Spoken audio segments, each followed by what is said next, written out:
মানে ছেলেরা শুনে রেখে দিন, লাশটাকে কাঁধে তুলে নিয়ে 40টা কদম গোনা হবে। অতঃপর আপনার আমার লাশটাকে নিয়ে সোজা কবরস্থানের দিকে চলে যাবে। জি হ্যাঁ, ওই কবরস্থান আখিরাতের প্রথম মঞ্জিল। সেখানে আপনাকে আমাকে নিয়ে যাওয়া হবে। ওই বান্দা যদি নেককার হয়ে থাকে, সলেহ হয়ে থাকে, তাহলে বান্দা খুশি হয়ে যাবে।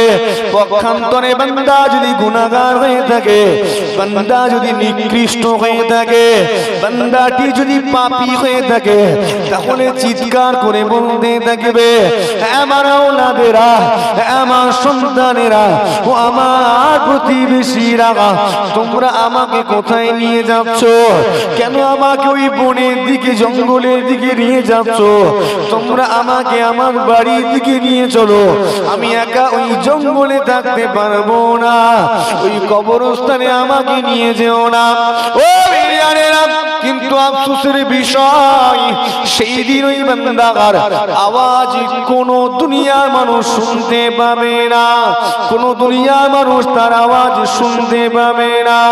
ও বিরিয়ানেরা, লাশটা যখন নিয়ে যাওয়া হবে, যে দলটা লাশটাকে কাঁধে করে নিয়ে যাবে, ওই দলেতে আপনার আমার জন্ম দেওয়া ছেলেটাও কিন্তু হাজির থাকবে।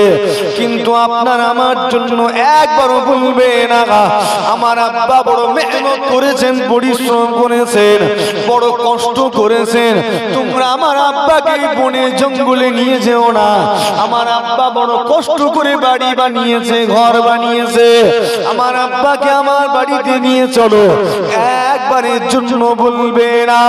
সেই ছেলেকে দাঁড় করাতে গিয়ে আপনি সুদের মাল হজম করেছেন, ঘুষের মাল হজম করেছেন, সেই ছেলেকে দাঁড় করিয়ে দিতে গিয়ে ভাইয়ের গালে চড় মেরে তার মালকে আত্মসাৎ করেছেন, 2 বিঘা জমি আপনি কেড়ে নিয়েছেন। সেই ছেলেটাকে দাঁড় করাতে গিয়ে, চাকরি পাইয়ে দিতে গিয়ে আপনি ঘুষ দিয়েছেন, ঘুষ দিয়ে তাকে চাকরি পাইয়ে দিয়েছেন। কিন্তু আজকে দিনে আপনার সেই জন্ম দেওয়া ছেলে আপনার রক্ত একবারের জন্য বলবে না, আমার আব্বাকে বাড়িতে নিয়ে চলো। জিগা শুনে রেখে দিন, আল্লাহ পাকের ওলি হযরত ইব্রাহিম বিন আদহাম রাহমাতুল্লাহ আলাইহি হুজুর আমার একটা কথা বলে গেলেন আপনার আমার সম্পর্কে। দুনিয়া মানুষেরা, জগতের মানুষেরা, তোমরা কি করে হাসো? তোমাদের মুখে কিভাবে হাসি ফোটে যখন তুমি জানো তোমার ছেলেটা তোমার মওতের পরে কাঁধে করে তোমাকে নিয়ে ওই কবরস্থানের মাটিতে পুঁতে দেবে, দাফন করে দেবে। এই দুনিয়া মানুষেরা এটা জানার পরে তোমাদের মুখে কিভাবে হাসি ফোটে? কোন দুশমন নিয়ে যাবে? শত্রু নিয়ে যাবে? কারা নিয়ে যাবে? কাঁধে করে ছেলে থাকবে সেখানে, কত মহাব্বত, ঠিক না বলবো? কত ভালোবাসি ছেলেকে, কত টান। ওই ছেলের জন্য বাপ কত অন্যায় করে ফেলেছে, ঠিক না বলবো? চিটিংবাজ হয়ে গেছে, ধোঁকা দিয়েছে, ওজনে কম দিয়েছে। কিন্তু ছেলে বলবে তাড়াতাড়ি দিয়ে চল, তাড়াতাড়ি দাফন কর। সতর্কতা অবলম্বন করো।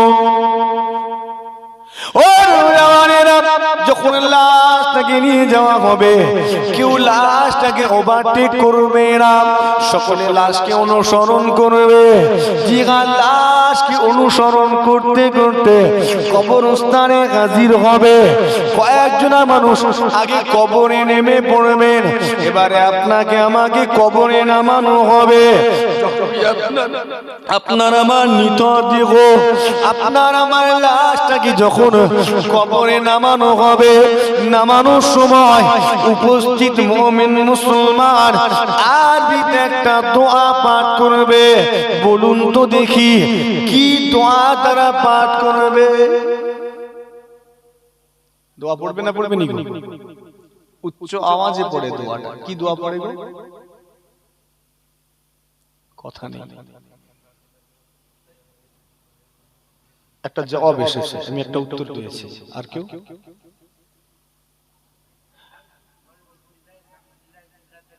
জি হ্যাঁ, যখন লাশ নামানো হবে, তুমি যেটা বললে ওটা মাটি দেওয়া, যখন লাশ নামানো হবে তখন দোয়া পড়া হবে, বিসমিল্লাহে ফি সাবিলিল্লাহ ওয়া আলা মিল্লাতি রাসূলিল্লাহ। একবার জোরে কই না, একটু আস্তে করে কই না, কি হবে রে আল্লাহ, জোরে আস্তে একই হয়ে গেল, একটু পার্থক্যটা বুঝিয়ে দেন। তো এটাই পড়া হবে তো নাকি? বিসমিল্লাহি ফি সাবিলিল্লাহ ওয়া আলা মিল্লাতি রাসূলিল্লাহ, রাসূলের মিল্লাতের উপর ছেড়ে দেওয়া হবে। জোরে কই না সুবহানাল্লাহ। পড়া হয় তো নাকি এখানে? উচ্চ আওয়াজে পড়া হয়। জি হ্যাঁ, পড়বেন। লাশ নামানো হবে, এটা একটু সংক্ষেপে বলা আছে। বসিরহাটে আল্লামা রুহুল আমিন রাহমাতুল্লাহ আলাইহি যে নামাজ শিক্ষাটা লিখেছেন, ওখানে এতটুকুই লিখেছেন যাতে সাধারণ মানুষ হকটা আদায় করতে পারে। সাধারণ মানুষকে লম্বা দোয়া দিলে পারবে? পারবে না। সংক্ষেপ করে দিলে তাহলে হকটা আদায় হবে। জি হ্যাঁ, শুনে রেখে দিন, যখন লাশটাকে কবরে নামানো হবে, নামানোর সময় আরবিতে দোয়া পাঠ করা হবে। উপস্থিত মুমিন মুসলমান উচ্চ আওয়াজে দোয়া পড়বেন, বিসমিল্লাহি ওয়া বিল্লাহি ওয়া মিনাল্লাহি ওয়া ইলাল্লাহি ওয়া ফি সাবিলিল্লাহি ওয়া আলা মিল্লাতি রাসূলিল্লাহ। এই দোয়া পড়া হবে, একটু লম্বা আছে, সাধারণ মানুষের জন্য সংক্ষেপ করা হয়েছে যাতে হকটা আদায় হয়। সুবিধা করে দুমাই লম্বা দোয়া ও তেলাওয়াত করতে করতে লাশ নেমে যাবে। বিসমিল্লাহি ওয়া বিল্লাহি ওয়া মিনাল্লাহি ওয়া ইলাল্লাহি ওয়া ফি সাবিলিল্লাহি ওয়া আলা মিল্লাতি রাসূলিল্লাহ। আপনার লাশটাকে রাসূলের মিল্লাতের উপরে ছেড়ে দেওয়া হবে। বড় আফসোসের বিষয়, মানুষটা সারাটা জীবন ধরে চুরি করে গেল, ডাকাতি করে গেল, রাজানি করলো, ছিনতাই মারামারি খুনোখুনি করলো, সারাটা জীবন ধরে জিনা ব্যভিচার করে কবরে যাচ্ছে, সারাটা জীবন ধরে সুদের মাল হজম করলো, ঘুষের মাল হজম করলো, সারাটা জীবন ধরে মানুষকে ধোঁকা দিল, সেই মানুষটা মারা গিয়েছে। আজকে দিনে যখন তাকে কবরে নামানো হচ্ছে, ইমাম সাহেব আর হাজী সাহেব গ্রামবাসীরা মিলে বলছে, যা তোকে রাসূলের মিল্লাতে ছেড়ে দিলাম। যাবে তো নাকি? হ্যাঁ, যাবে না? সারা জীবন ধরে চুরি করেছে, সবাই মিলে বলছে রাসূলের মিল্লাতে ছাড়লাম। অত সহজ নয়। এদের এই আনুষ্ঠানিকতাই হবে, পালন করাই হবে, কাজের কাজ কিচ্ছু হবে না। চোর কোথাকার, এখানে অধিকাংশ মানুষ চোর। ডাইরেক্ট হিট করছি, রাগ হচ্ছে নাকি? হ্যাঁ, সবচেয়ে বড় চোর কি চোর? শুধু চোর বলছি না, বড় চোর, সবচেয়ে বড় চোর কি চোর? একজন বলছে, বাকিগুলো চুপচাপ। নামাজ চোর সবচেয়ে বড় চোর, এর মতো বড় চোর পৃথিবীতে আর পৃথিবীতে আর আর অধিকাংশ তো নামাজ চোর এখানে বসে আছে। ভুল বলছি কি? আমার কথাটা ভুল হলে খুশি হব, ভুল হলে খুশি হব, কিন্তু ভুল নয়। খবর নিয়েছি আমি, নামাজি কত কাতার ভরতে চাই না, কাতার ভরতে চাই, ওয়াজ শোনার মাস্টার, মাশাআল্লাহ মজলিস ভরপুর, ঠিক না ভুলবো? খুশি হতাম মানুষগুলো যদি নামাজি হয়ে যেত, মনটা খুশি হতো। যান মসজিদে চলে যান, নামাজ পড়ো, আল্লাহকে সিজদা করো, আমার আল্লাহ খুশি হয়ে যাবে। জোরে কইনা সুবহানাল্লাহ। কি দরকার আছে? 2 দিনের দুনিয়ায় এসেছে, কেউ চিরকাল থাকবে না, সব ধ্বংস হয়ে যাবে। কোরআন শরীফ, কুল্লু মান আলাইহা ফান ওয়া ইয়াবকা ওয়াজহু রাব্বিকা যুল জালালি ওয়াল ইকরাম। একবার জোরে কইনা সুবহানাল্লাহ। সব কিছু ফানা হয়ে যাবে, ধ্বংস হয়ে যাবে, বরবাদ হয়ে যাবে। কেবলমাত্র রব্বুল আলামিনের জাত পাক বাকি থাকবে। জোরে কইনা সুবহানাল্লাহ। বাকি সব শেষ। যে দুনিয়ায় ঘুরে বেড়ায় দুনিয়াও থাকবে না। আল্লাহ যা বানিয়েছেন সব শেষ হবে। আমরা অনেক লাফালাফি করছি, দুদিনের দুনিয়া এসে মনে করছি সব জোগাড় করে নিয়েছি। না, অনেক কিছু উপার্জন করেছি। না, কত টাকা কামিয়েছেন যদি টাকার ক্ষেত্রে ধরি, কত টাকা, বিশাল টাকা। আল্লাহ একটা ফোঁড়া দেবে, সব শেষ করে দেবে। ঠিক না বলবো? কটা ফোঁড়া? ফোঁড়া বোঝেন না? বেহালা ঠাকুর পুকুরে চলে যাবে, ক্যান্সার হসপিটাল, একটা ফোঁড়া দিয়েছেন আল্লাহ, ওর ভিটে মাটি সব চাটু করেছে। হ্যাঁ, শেষ। তাহলে দুনিয়ায় বেশি দিনের জন্য নয়, অল্প দিন একটু কিছু সঞ্চয় করুন, আখিরাতের পুঁজি। আল্লাহ তৌফিক দেন, বলি আল্লাহুম্মা আমিন। যান মসজিদে গিয়ে নামাজ পড়ুন, নামাজ পড়ে দিয়ে ওইখানে বসে বসে মসজিদে, ওখানে বসে বসে একটু আল্লাহ তাসবিহ পড়ুন, জিকির করুন, একটু দান খয়রাত করুন। আমার আল্লাহ খুশি হবেন, নামায়ে আমালে খুশি হয়ে নেকি দেবেন। জোরে কইনা সুবহানাল্লাহ। আর আখিরাতে আল্লাহ উত্তম পুরস্কার রেখেছেন। কথা ঠিক না বলবো? উত্তম পুরস্কার রেখেছেন, সেটা আল্লাহ পাক ভালো জানেন বান্দাকে কি পুরস্কার দেবেন। ফালাহুম আজরুন গায়রু মামনুন। বান্দার কল্পনাতেও নাই যে আল্লাহ কি পুরস্কার তার জন্য তুলে রেখেছেন। জোরে কইনা সুবহানাল্লাহ। আর একটু আসতে হয় না? জিগা শুনে রেখে দিন, আপনার আমার লাশটাকে কবরে নামানো হলো, এরপরে কি হবে? বিভিন্ন জায়গা এলাকার রেওয়াজ অনুযায়ী কবর দেওয়া হয়ে থাকে। অনেক জায়গাতে পাথর দেওয়া হয়, অনেক জায়গাতে বাঁশের বেড়া তৈরি করা হয়, আড়াল দেওয়া হয়। এরপরে তাল পাতা, কলা পাতা, অনেক জায়গাতে খড় দেওয়ার প্রচলন রয়েছে। ভালো করে আড়াল করা হলো, এরপরে সকলে 3 মুঠা করে মাটি দেন। একটু আগে দোয়াটা বলেছেন, 3 মুঠা মাটি দেওয়ার সময় তারা দোয়া পড়েন, মিনহা খালাকনাকুম ওয়া ফিহা নুঈদুকুম ওয়া মিনহা নুখরিজুকুম তারাতান উখরা। এই দোয়া করা পড়তে পড়তে আপনার আমার কবরে মাটি দেওয়া হবে। আচ্ছা, এখানে মাটি কিভাবে? মাটি নিলেন, নেওয়ার পরে কি করেন? মিনহা খালাকনাকুম ওয়া ফিহা নুঈদুকুম ওয়া মিনহা নুখরিজুকুম তারাতান উখরা। এক মুঠো দেয়, আবার এক মুঠো, আবার দোয়া করলেন, আবার দিলেন। এইভাবে দোয়া হতো। জি হ্যাঁ, আমি অনেক জায়গায় দেখেছি, এইজন্য এইভাবে আলোচনা করছি। আমি অনেক জায়গায় দেখেছি, ধরলো পুরো শুরু থেকে শেষ পর্যন্ত তারাতান উখরা পর্যন্ত পড়ে এক মুঠো মাটি দিল, আবার মাটি নিল, আবার মিনহা খালাকনাকুম থেকে তারাতান উখরা পর্যন্ত পড়ে ফের দিল। 3 বার এইভাবে পুরো দোয়াটা পড়ে দেয়। এটা নিয়ম। নিয়ম এক মুঠো তোলো, বেশি বকার দরকার নেই, বলো মিনহা খালাকনাকুম, ছেড়ে দাও। আবার এক মুঠো তোলো, ওয়া ফিহা নুঈদুকুম, বাস হয়ে গেছে, ছেড়ে দাও। 3 মুঠো এইভাবে, ওয়া মিনহা নুখরিজুকুম তারাতান উখরা, বাস। আমি এইভাবে আলোচনা কেন করছি? যাতে আপনার মাথায় ঢুকে যায়। এজন্য অনেক জায়গায় আবার দেখি বর্ষার সময় জানাজা আগে পড়াতাম, এই বছর আসতে হলো জানাজার পড়াই নাই। কারণ আছে, রাত 2টো বাজে ফোন করে কাঁদছে, কি হলো রে বাবু? ইন্তেকাল হয়ে গেছে, জানাজা, ফজর বাদ জানাজা, তাহলে সামলাও। অনেক জায়গায় তো অত রাত্রে যাওয়াটাও কষ্ট,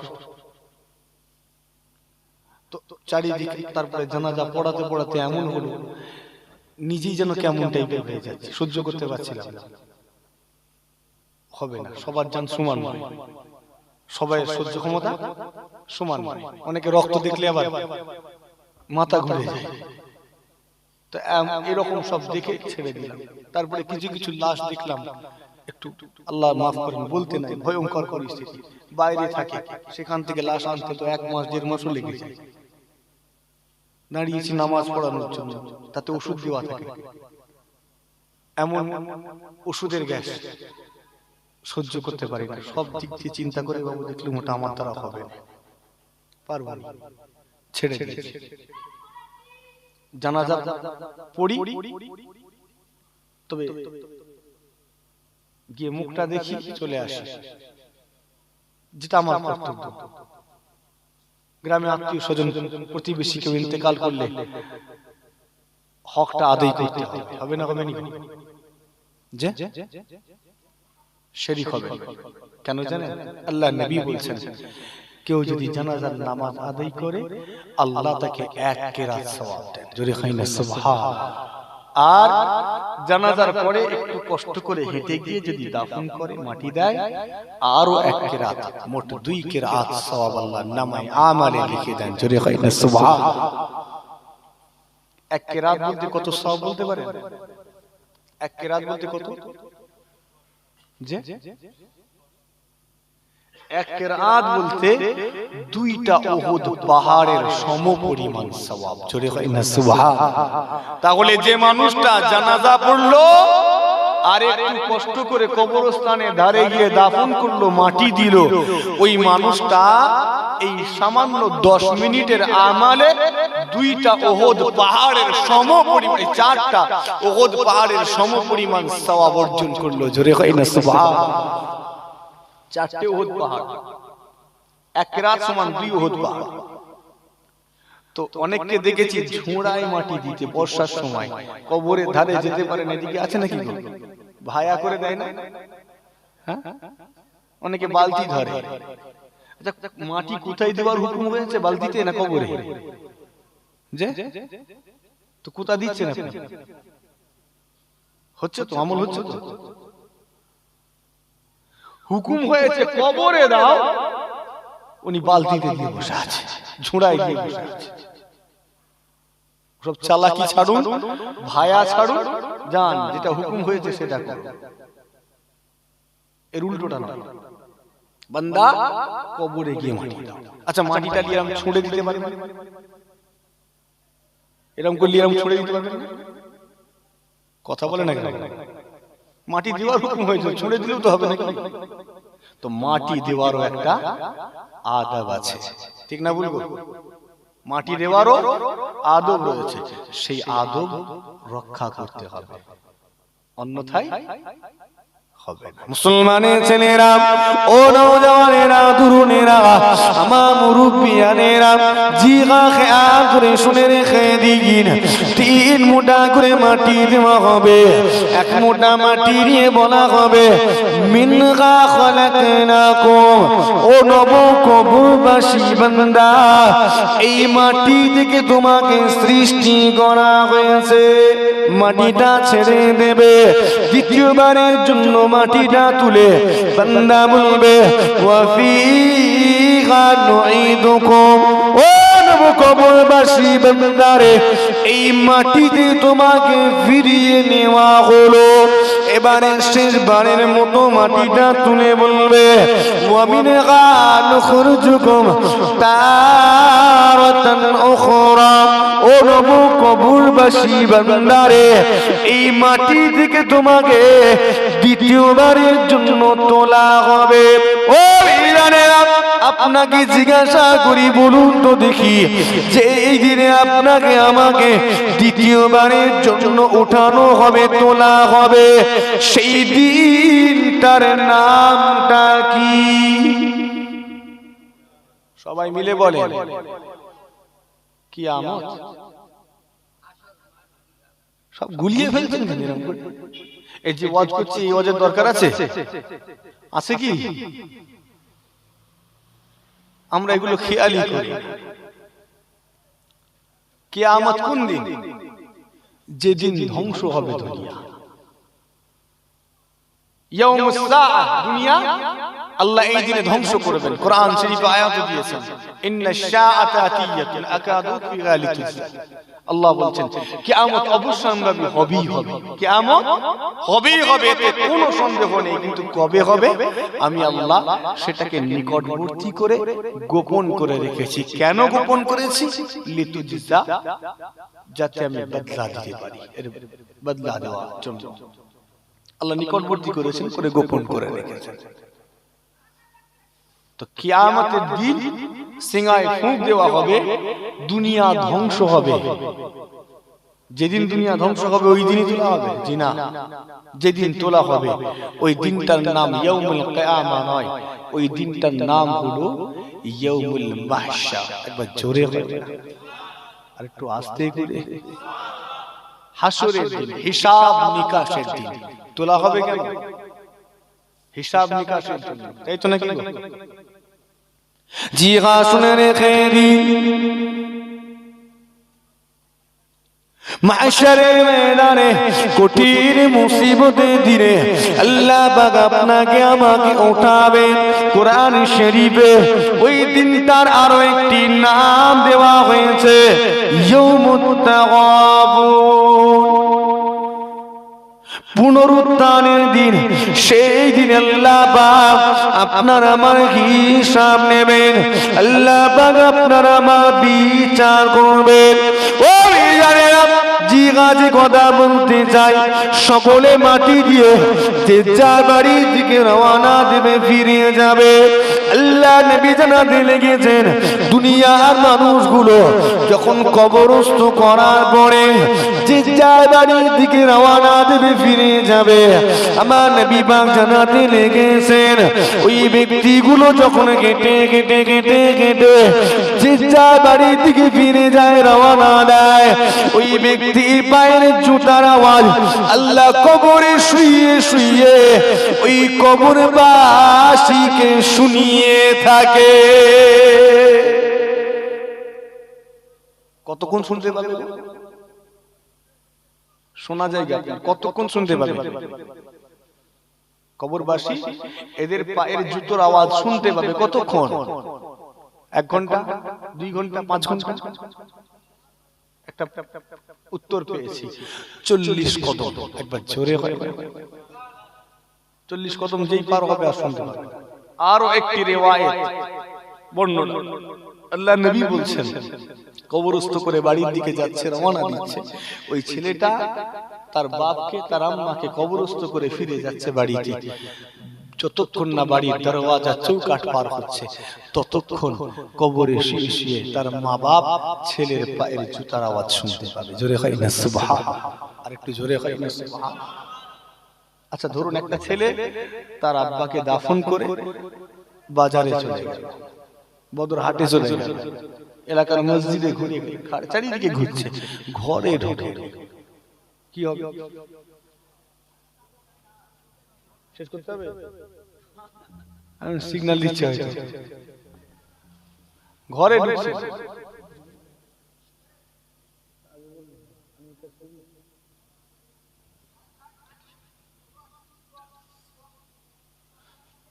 তো ছেলেটা চারিদিকে ঘুরছে, ঘরে ঢুকেনি, শুনতে পাবে তার পায়ের আওয়াজ, জুতোর আওয়াজ? কথা বলে না কেন? শুনতে পাবে কেন? ভ্যালিডিটি কতক্ষণ? বাড়ির দরওয়াজার চৌকাঠ, ও তো পার হয়নি। যখনই পার হবে ভ্যালিডিটি শেষ, আর শুনতে পাবে না। তুমি মসজিদে যাচ্ছ, কবরে মা শুনছে, বাপ শুনছে তোমার পায়ের জুতার আওয়াজ। জোরে হয় না সুবহানাল্লাহ? আর একটু আস্তে করে। মুসলমানের ছেলেরা, ও নওজওয়ানেরা, তরুণেরা, আমার মুরব্বিয়ানেরা, জিগা শুনে রেখে দিগিন, ওই কবরবাসী বান্দাকে যখন কবর দেওয়া হবে, দেওয়ার সময় যখন কলা পাতা, তাল পাতা দিয়ে কিংবা আপনার খড় দিয়ে আড়াল করা হবে, আড়াল হওয়া মাত্র দুনিয়াবাসীর সাথে কবরবাসীর চোখের পর্দা পড়ার সাথে সাথে আল্লাহ পাকের হুকুমে ওই কবরে একজন ফেরেশতা প্রবেশ করবেন। মুসলমান বলুন তো দেখি, যে ফেরেশতা কবরে প্রবেশ করবেন, ওই ফেরেশতার নামটা কি? কি নাম? জবাব এসেছে মুনকার নাকির নাকি কিরামান কাতিবিন, কোনটা? সবাই একমত? ওয়াজ আপনারা শুনছেন নি, আপনারা আওয়াজ শুনছেন। আমি কজন ফেরেশতা প্রবেশ করবে বলেছি? কজন? তো তাই যদি হয়তো মুনকার নাকির কজন হচ্ছে? আমি তো বলেছি একজন।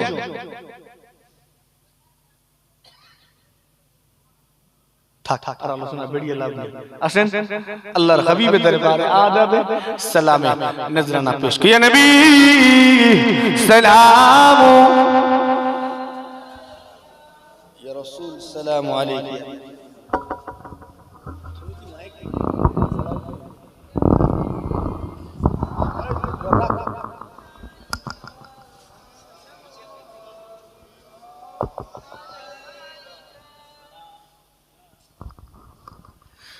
যে সকল পুরুষ মানুষের পায়ের গাঁটের নিচে কাপড় আছে গোটিয়ে পায়ের গাঁটের উপরে তুলে নেন।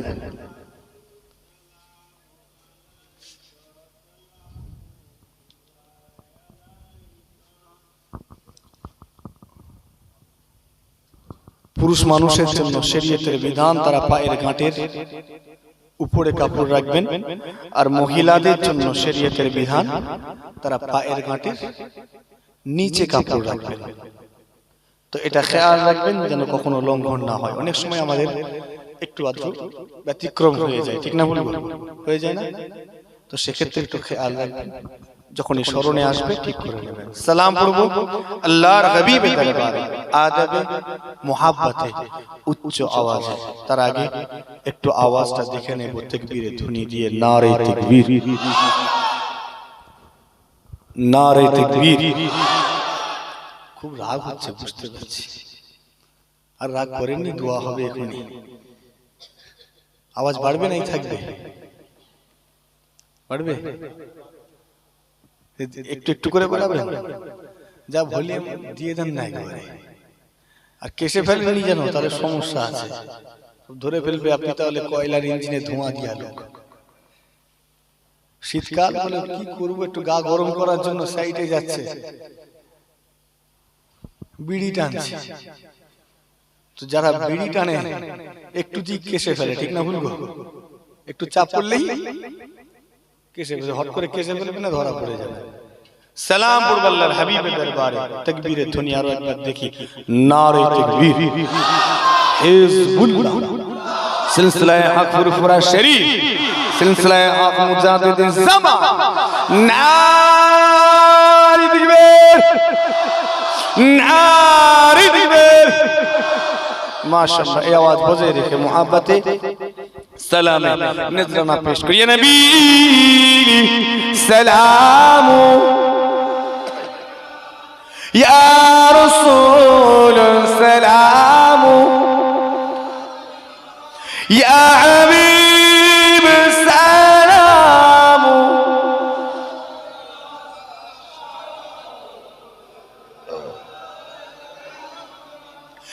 আবু সুলতানে মদিনা, মাহবতে ওয়াহিয়ো সকিনা, নূর সে মামুর सीना, मुश्क से बेहतर पसीना। या नबी सलाम, या रसूल सलाम,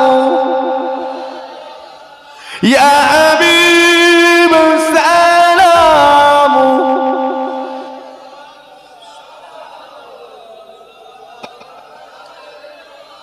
طلع البدر علينا من ثنياتي بدائي، وجب الشكر علينا مدى لله داعي.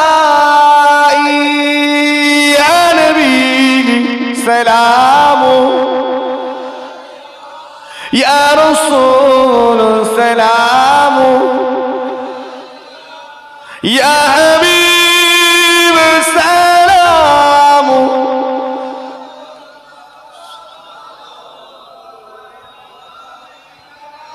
यूं कहेंगे या इलाही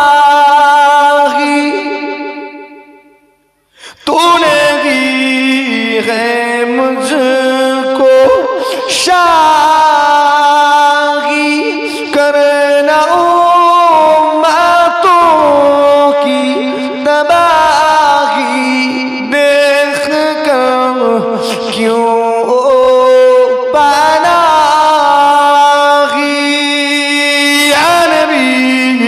सलाम या रसूल सलाम या हबीब सलाम अलैका सलवातुल्लाह अलैका या रब सल्लल्लाहु अलैहि वसल्लम दाइमन अला नबी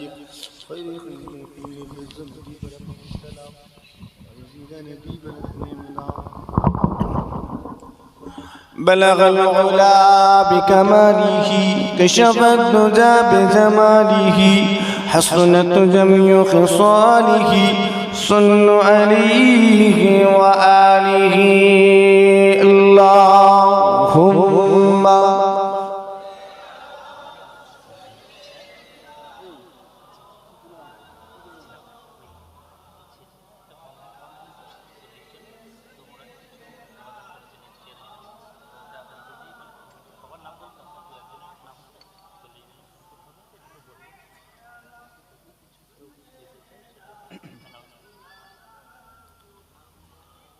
মাশাআল্লাহ